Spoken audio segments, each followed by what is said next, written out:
É um fato que em One Piece Sanji é um dos personagens mais desenvolvidos da série. Por vezes ele consegue ser extremamente importante para a tripulação dos Chapéus de Palha, a ponto de afetar a trama inteira de um arco. Mas aqui vai a pergunta que vai ficar na sua cabeça até o final desse vídeo. Existe muita diferença do Sanji pré-time skip pro Sanji do pós-time skip? E também poderia Sanji ser a própria chave para encontrar o mar secreto que habita todos os peixes de todos os mares? Como o próprio personagem já disse, fica comigo até o final desse vídeo que ele tá muito bom. E hoje eu vou falar de um personagem queridíssimo por mim, e eu admito sem vergonha nenhuma, que ele é o meu personagem favorito. Estou falando de Vinsmoke Sanji, sem dúvidas um dos personagens mais amados de toda a obra de Eiichiro Oda. Mas hoje não é só um vídeo de admiração, não, a gente vai mergulhar fundo, vai entender como o objetivo de vida do Sanji, que é encontrar o All Blue, se conecta diretamente com a jornada do Chapéu de Palha. E tem mais, porque Sanji do pré-time skip parece um personagem ligeiramente diferente do Sanji do pós-time skip. Isso é algo que pouca gente para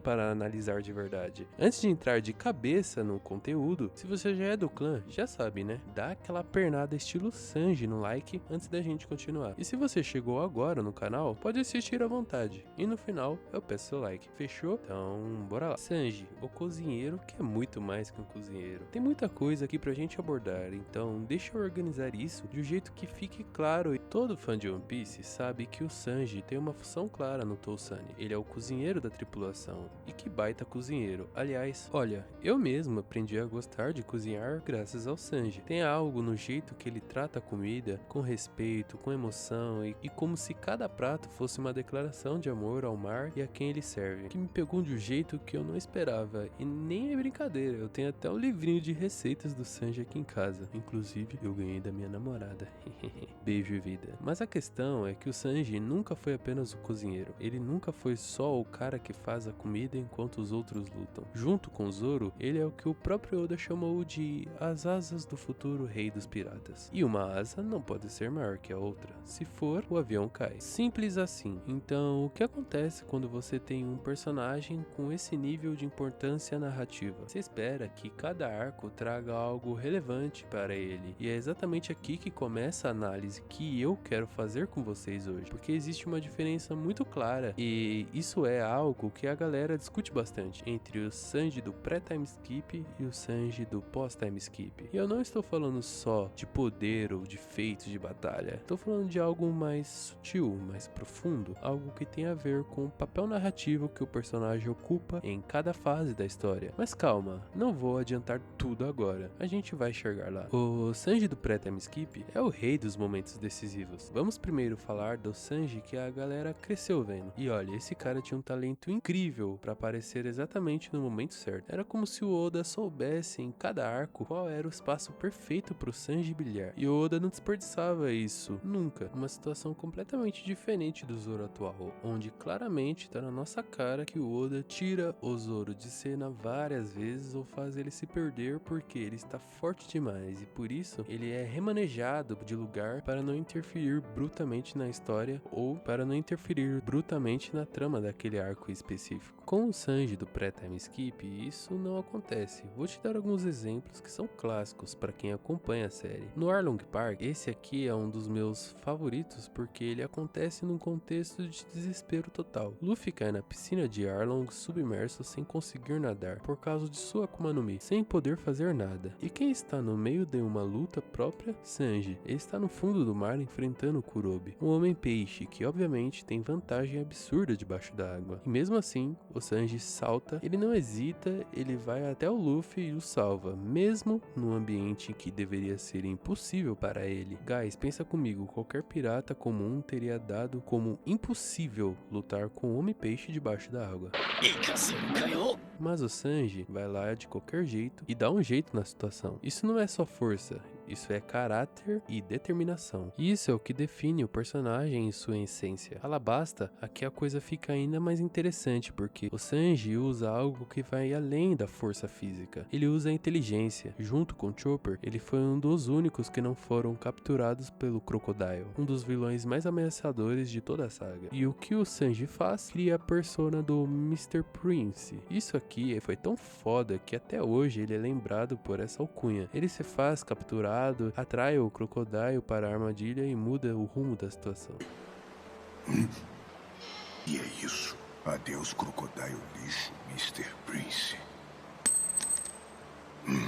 Vocês perceberam um padrão? Sanji é como um elemento surpresa, uma peça que ninguém esperava e que aparece de onde ninguém estava olhando e muda tudo. Isso é uma característica muito consistente do personagem no pré-time skip. Em Enies Lobby, esse arco é, pra muita gente, o pico emocional de toda a série, o meu também, e o Sanji tem momentos que arrepiam até hoje. Quando a situação dos Chapéus de Palha estava no pior possível, com o governo mundial na cola, com tudo desmoronando, é o Sanji que aparece num Dendemushi e coordena a situação. É o Sanji que mantém a cabeça fria enquanto o caos está em todo lugar. E isso é algo que a gente precisa valorizar mais. Eu quero que você pause aqui por um segundo e pense em quantos momentos do pré-time skip, quando a situação estava impossível, o Sanji foi a solução que ninguém conseguiu ver. Isso é narrativa poderosa de alto nível. O Oda usava o Sanji como um coringa narrativo, um personagem que, quando você menos esperava, aparecia para mudar o jogo. E eu fazia de forma orgânica, nunca forçada, sempre dentro do que faz sentido pro personagem. E de verdade, se ele nem fosse forte e continuasse nessa pegada, ainda seria um dos personagens mais brabos do bando. Se o Sop tivesse essa pegada, jamais ele seria do trio covarde. Tá, e o que acontece depois do time skip? Agora vem a parte que eu sei que vai gerar debate nos comentários e é por isso que eu quero abordar com bastante cuidado. O Sanji pós time skip é diferente, sim. É pior? Não, nem de longe. E eu vou explicar o porquê. O que acontece depois do time skip é que o Sanji deixa de ser um elemento surpresa de arcos que não são sobre ele e passa a ter um arco que é inteiramente sobre ele mesmo. É uma mudança enorme na função narrativa dele. Holy Cake é basicamente o arco do Sanji. É o equivalente de Enies Lobby para Robin. Mas pro Sanji é aqui que entra um debate interessante, porque não teve aquele momento de aclamação coletiva, aquela emoção de vamos lutar pelo nosso companheiro que teve em Enies Lobby. Eu acho que a resposta é porque o Sanji não queria isso. A Robin gritou que queria viver. O Sanji no fundo ainda estava tentando proteger as pessoas que amava, mesmo que isso custasse a própria felicidade. Ele não precisava que alguém lutasse por ele. Ele precisava processar quem ele era e de onde ele veio. O arco é mais introspectivo, mais solitário por natureza. As pessoas esquecem, mas o Sanji não queria proteger só sua tripulação, mas também seu pai e seus próprios irmãos, mesmo eles sendo horríveis para o Sanji, exceto a Rijo, fazendo um inferno na vida dele. Isso só enaltece e engrandece o Sanji ainda mais, porque mostra o coração enorme desse cara. E os feitos dele em Holy Cake, bom, são enormes. O cara fez um bolo que literalmente domou Big Mom. Pensem bem nisso. Big Mom, quando era em Yonkou, era milionária em poder e recursos. Ela tinha os melhores cozinheiros do Novo Mundo trabalhando para ela. Os melhores. E mesmo assim, o bolo do Sanji foi sofisticado o suficiente para satisfazê-la, quando ela estava em plena crise de fome. Isso não é um detalhe pequeno. Isso é um feito absurdo que a galera não dá o devido crédito, porque é fácil aplaudir um chute que quebra o chão, porém é mais difícil reconhecer o gênio por trás de um prato que para uma Yonko no caminho. E tem mais ainda, lá em Egghead, mesmo com toda a animação sendo ofuscada pela Toei, e isso é um ponto de crítica legítimo, a galera que acompanha o mangá sabe muito bem o que o Sanji fez lá com mais clareza. Ele aguentou um serafim que são basicamente clones aprimorados dos Shichibukais originais, com a genética dos homens peixes e dos lunarianos. Aguentar isso já é uma coisa séria. Ele ainda trocou golpes com Kizaru, um dos almirantes mais poderosos da marinha. Não saiu ileso, mas saiu de pé. Então sim, o Sanji pós-time skip brilha diferente, mas brilha. Claro que a gente não pode deixar de falar dos feitos do Sanji em relação a poderes, né? O Ifrit Jumbo é a evolução de um guerreiro. É aqui que vem um ponto que eu preciso destacar, porque muito fã de One Piece ainda está processando isso. O Sanji descobriu que tem um exoesqueleto. Os experimentos que o pai dele, V-Smoke Judge, fez nos irmãos durante a gestação de sua mãe transformaram o corpo deles em algo superior. Ossos que não se quebram, força sobre-humana ampliada, capacidade de recuperação. O Sanji passou a vida inteira acreditando que era o único que não tinha recebido essas modificações, e essa crença moldou quem ele era. O cara que luta com as próprias pernas, com o próprio suor, sem nenhum atalho genético, mas então ele descobre as modificações que estavam latentes no corpo dele o tempo todo. O corpo dele simplesmente reagiu diferente, e o que saiu do outro lado foi o exoesqueleto. E aí nasce o Ifrit Jumbo. O Ifrit Jumbo é a combinação do Jabba Jumbo, que a gente já conhece e que já era bem absurdo, com o Haki do armamento, e com o exoesqueleto que permite ao Sanji gerar temperaturas que o corpo humano comum simplesmente não aguentaria. É uma técnica que o próprio Sanji desenvolveu por conta própria, sem treinamento formal, sem um mestre lhe ensinando cada passo. Ele pegou o que tinha de diferente em si mesmo e transformou em poder. E isso, manos, é narrativamente muito bonito, porque o Sanji passou a vida lutando contra a ideia de ser um produto de engenharia genética. E a resposta da história para isso não foi: você nunca teve modificações. Foi: você tinha, mas você fez algo diferente com elas. Ele não é menos humano por isso, ele é mais Sanji. Bom, e agora chegamos no ponto que é a alma e a razão de eu fazer esse vídeo: o seu like.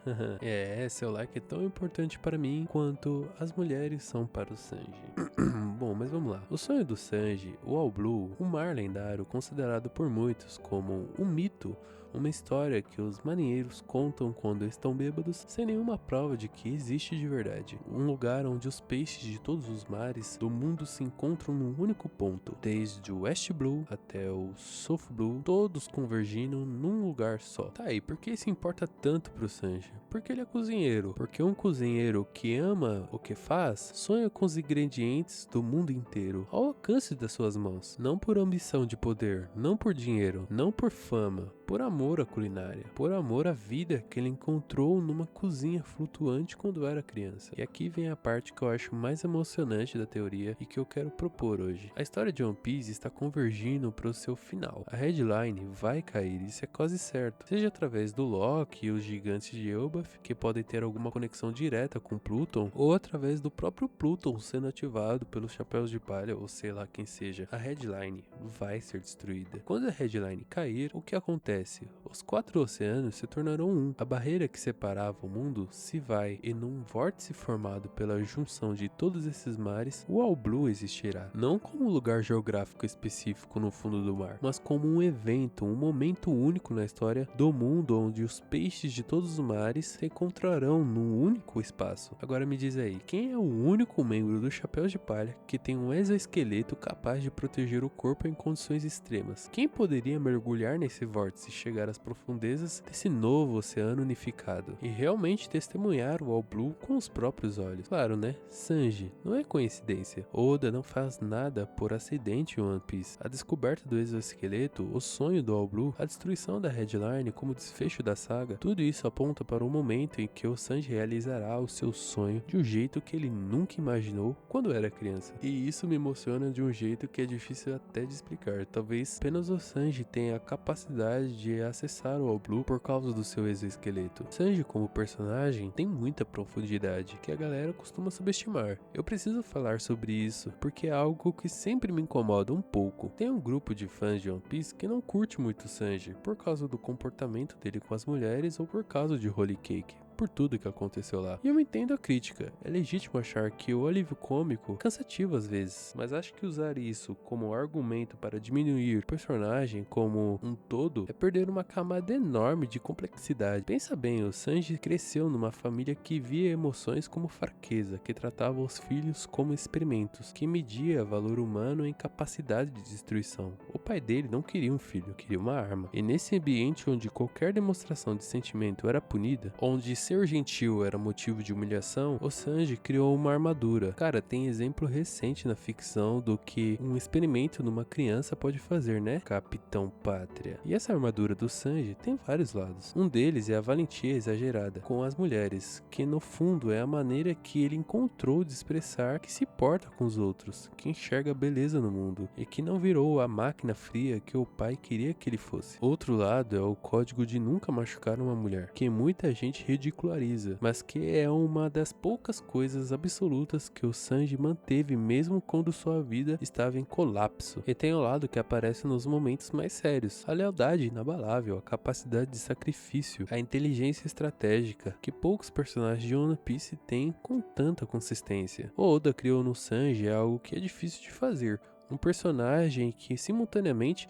É engraçado, é trágico, é poderoso e profundamente humano. E isso é raro em qualquer ficção. Não só em anime, mas isso se liga também com outro personagem. É claro, o Zoro. Uma asa precisa de outra asa. Não dá para falar do Sanji sem falar do Zoro também. E não porque eles são rivais, mas porque a relação entre os dois é uma das mais ricas e bem construídas de toda a série. Eles brigam o tempo todo, se provocam, se ignoram, às vezes parece que se odeiam de verdade, mas quando a situação aperta, eles funcionam como um só, porque no fundo os dois sabem que o outro é parte essencial do que faz os Chapéus de Palha existirem. Oda foi muito claro quando disse que Sanji e Zoro são as asas do Luffy. É a metáfora do avião que eu mencionei lá no início do vídeo, não é minha. Ela quase se impõe pela natureza da imagem. Uma asa não pode ser maior que a outra, se for, o equilíbrio se perde e o avião cai. Isso tem uma implicação direta no poder dos dois personagens. Eles precisam estar narrativamente no mesmo patamar, não necessariamente fazendo as mesmas coisas, não necessariamente da mesma forma, mas no equilíbrio que faz sentido pro papel que cada um cumpre. E é por isso que toda vez que a galera tenta criar um ranking definitivo de o Zoro é mais forte que o Sanji,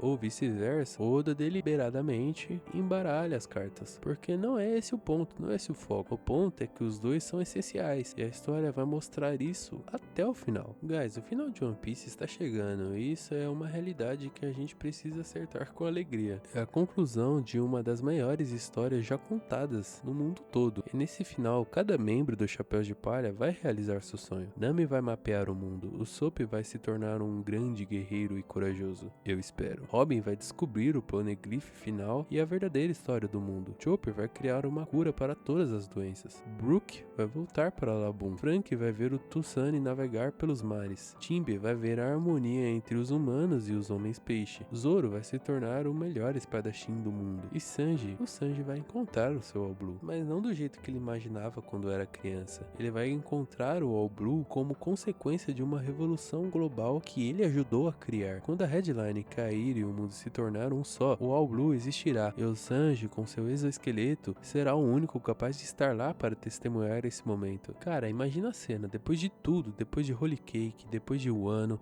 depois de Egghead, depois de todas as batalhas e sacrifícios e despedidas, o Sanji na beira desse novo oceano unificado, olhando para as profundezas e vendo pela primeira vez com seus próprios olhos os peixes de todos os mares reunidos num único lugar. Eu já fico emocionado só de escrever isso aqui. O sonho de uma criança que encontrou paz numa cozinha, que sobreviveu a uma família que quase destruiu a sua humanidade, que cruzou a Grand Line, que enfrentou o Yonko, que descobriu o que tinha dentro de si mesmo. Esse sonho vai se realizar. Ele vai se realizar de uma forma que só One Piece, só o Oda sabe construir. E mesmo com tudo isso, Sanji é o personagem mais subestimado da série. Não pela maioria dos fãs, mas existe uma parcela da fandom que simplesmente não dá ao personagem o crédito que ele merece. Eu acho que isso acontece por alguns motivos. Primeiro, o alívio cômico. Quando um personagem frequentemente, para aliviar a tensão com humor, o cérebro tende a associar aquele personagem à leveza, a algo menos sério. E no Sanji, esse efeito é intensificado pelo comportamento exagerado com as mulheres. Mas isso é superficial, é a camada de fora de um personagem, não é o que ele é de verdade. Segundo, a comparação constante com Zoro. No fandom de One Piece, a rivalidade de Sanji e Zoro virou um campo minado, onde qualquer análise tende a ir para um lado ou para o outro. E quando você está sempre comparando dois personagens, você deixa de ver cada um deles de forma independente. Terceiro, e esse pra mim é o mais importante, os maiores feitos do Sanji muitas vezes não são feitos de combate puro, são feitos de inteligência, de estratégia, de sacrifício emocional, de habilidades culinárias. E em um fandom que tende a medir poder por quantidade de montanhas destruídas, feitos assim não aparecem tão claramente, mas é justamente isso que torna o personagem tão rico. Sanji não é só um lutador, ele é um guerreiro que tem a alma de um cozinheiro, e isso é muito mais difícil de se construir narrativamente do que parece. Dito isso, qual é melhor, Sanji antes do time skip ou Sanji depois do time skip? E eu sei que essa pergunta vai dividir muito a galera, e é por isso que eu quero deixar a minha posição e a minha opinião clara antes de encerrar o vídeo. Eu prefiro muito mais o Sanji do pré-time skip. Tem uma qualidade narrativa inegável, ele era o elemento de surpresa perfeito. Cada arco tinha um momento pro Sanji aparecer de um ângulo inesperado e mudar o resultado. E isso funcionava lindamente, porque o Sanji ainda estava construindo quem ele era. O Sanji do pós-time skip tem uma profundidade diferente. Ele já sabe quem é, mas ainda está processando isso. Holy Cake foi doloroso justamente porque ele teve que olhar para si mesmo e decidir com quem ele fica, aceitando quem ele é, com a família doentia dele, que o criou da pior forma possível, ou com a família que o acolheu e que ele escolheu sem hesitar. Para mim, o Sanji do pós-time skip é mais completo como personagem, mas ainda assim eu prefiro do pré-time skip. O do pré-time skip é muito mais delicioso de se ver em ação. É possível amar os dois?